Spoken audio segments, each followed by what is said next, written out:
What's up, Michigan? You know where we are. We're back in the State Champs Sports Network studio. Sean Belizean is here. That means it's an update in the State Champs Mr. Football race presented by Hungry Howie's. Love, hope, and pizza. All month long, every pie that is bought during the month of October, they will make a donation to the National Breast Cancer Foundation. Support them. Eat well. It's Michigan State weekend. Come on, it's a pizza weekend. Make it happen. All right, I'll tell you what is about to happen is we're going to really start getting into the crunch time when it comes to who is going to stand out when it comes to the Mr. Football race. This, again, has been another incredible competition. We have got a great group of candidates. Who knows if the list may change? Will anyone fall off between now and next week? Next week is when we'll freeze our top 10. So let's get right into it. So we've talked about everybody all season long. So let's kind of get into each player just individually and what their team has to overcome here in the next week, and maybe looking forward briefly too. Bryce Underwood from Belleville, 6'3", 200-pound junior quarterback, number one in the state, meaning the team. They are undefeated. They've got a challenge this week. Number 9, unbeaten Northville. This was supposed to be a home game, and as of the time we're recording this, there was a bank of lights that was out at Belleville Stadium. So who knows if where the game is going to be played? Bottom line for Bryce and looking forward, this is a big statement game. This is a huge game for them because I'll tell you what, folks, if you haven't realized this yet, Northville is absolutely for real. They are just piling up points. And Lauren, this goes back to our criteria. We talk about it time and time again. What did you do in those big games? Doesn't get much bigger than a top 10 matchup. All right, let's move on. Drake Irwin out of Rockford. They're number 2 in the state right now ranked.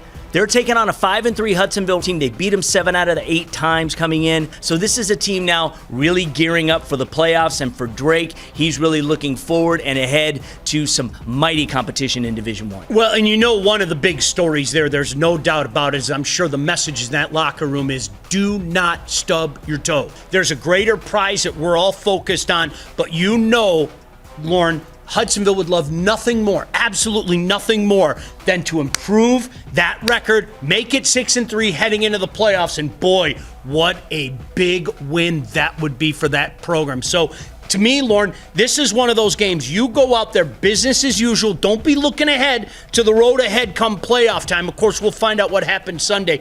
You just have to take care of your business. CJ Carr out of Saline, 6'3", 200-pound senior quarterback. Saline ranked 5th in the state. Talk about a big game. Number 6, unbeaten Lake Orion ahead of them. Lake Orion looking to make a statement. It would be huge if they could knock down Saline, but for CJ Carr, this is the moment where you say, hey, the Hornets are here to win it this year. Isn't that beautiful? 2 of the 3 games we're talking about already. Yeah. Top 10 teams. Yeah. What a beautiful thing. No, you're absolutely right. The same opportunity is out there right now for him, as we talked about with Bryce earlier. You know what? People are talking you up. People know about the pedigree. People know where you're going. Show people what you're all about. Nick Marsh, 6'3", 200-pound wide receiver out of River Rouge. Okay, they're unranked. 4-4 on the year. Currently ranked 26 in playoff points in Division III. Top 32 make the playoffs. So they've got 3-5 center line to end the season. For comparison purposes, they're 52nd ranked in playoff points. So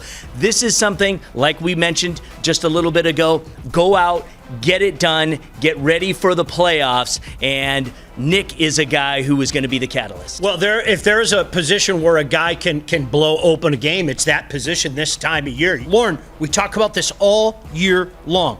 The opportunity presents itself. Make the most of it. That's how guys go like this on our list each and every year. Absolutely. Isaiah Zeke Marshall, Southfield A&T, 200-pound, 6'1" senior quarterback. They're ranked 12th in the state. They're taking on 4-4 Detroit Renaissance. We expect to win. And if Southfield is going to make a statement in the Division I playoffs, they got to go in with all the momentum they can get. I'll tell you what, I was driving here to this beautiful studio just a few minutes ago, and I saw them on the practice field there at 10 and Losser. Yeah. It looked like business. I mean, sometimes you look at a practice and guys are kind of going through the motions. It looked like business. CJ Sadler out of Cass Tech, the lone sophomore on our list. 5'11", 180-pound. He does everything. Quarterback, running back, wide receiver.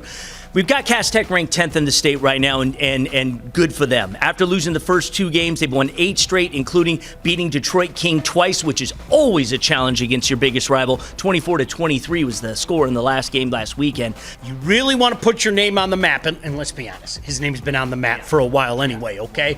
But you want to go like this on that list, you find a way to get it done, not only this weekend, but in those playoff games that you talk about. No doubt about it. He told me last year, he says, I want to be the first sophomore to win Mr. Football. We shall see. Still in the game, Ty Hudkins, 6'2", 180-pound wide receiver / safety out of Grand Rapids, Forest Hills Central. They are ranked 17th in the state, 7-1 record. Their only loss was to Byron Center in Week 5 by 1 point.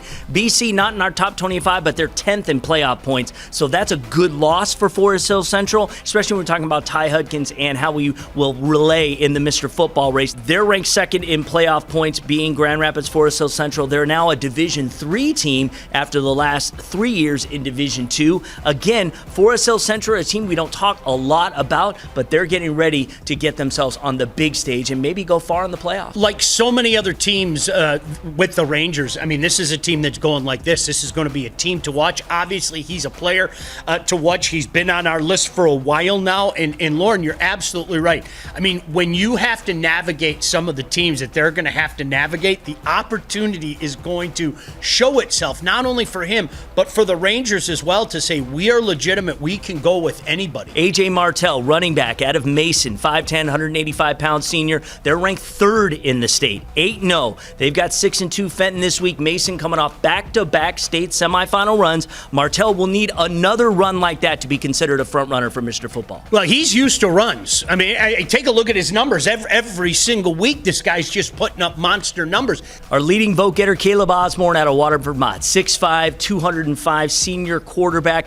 They're unranked right now, but 6-2 on the season. They've got a 3-win Waterford Kettering team. They've got the Beef Bowl this week. You know what I'm talking about, Waterford.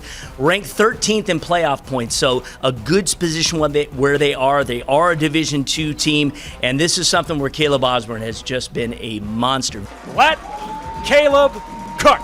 Video game numbers this season, it's got to continue. Yeah, it's been like that for a while now. And Lauren, here's the thing. Now he's got the team in a position to make some noise as well. This is a pretty darn good team. Yeah. That's part of our criteria. And every year we talk about it. There's a reason why we hit you over the head with a hammer with our criteria, is because we live by it, we swear by it, we'll sit in a room and we'll find out the eventual winner. Now, what'll help a guy like that, not only the numbers, those speak for themselves, but some of that team success and knocking off a big boy along the way, and what it, I'm sure everybody hopes is a long run there. That'll really help him out. Des Stevens is our final guy in the top 10 right now. He's out of Clarkston, 6'3", 200-pound senior wide receiver, defensive back. Clarkston is unranked. They beat Rochester Adams and West Bloomfield. Those are big game wins this season, but they've lost to ranked teams like Northville, Lake Orion, Southfield A&T, and last week to Harper Woods. They've got number 8 Utica Eisenhower on the schedule for this week. They're 7-1. That would be big for Den. Oh, absolutely huge. And it's weird how the season configures, because, Lauren, I remember talking to people, and I mean no disrespect when I say this, but a lot of people said week 1, what's going on? What's going on with Clarkson? They lost to Northville. What we didn't know then is Northville's a heck of a football team, and they're unbeaten now. So the losses don't look so bad, right. And I think that's a huge factor. That's a team that's going to be dangerous come playoff time. They've been through those wars. They're battle-tested. I think they're going to be dangerous come playoff time. So that's our top 10. Will any of those guys fall off next week? We'll find out. We'll see how they perform this week. Make sure you get out and vote. StateChampsNetwork.com. Go ahead and just click on the contest banner. Vote for Mr. Football. Again, Caleb leading the vote. We'll be voting throughout the playoffs. We'll give you the whole timeline. We'll start with that next week. But right now, good luck, gentlemen. It's a big weekend. We can't wait for the playoffs. We'll talk to you then.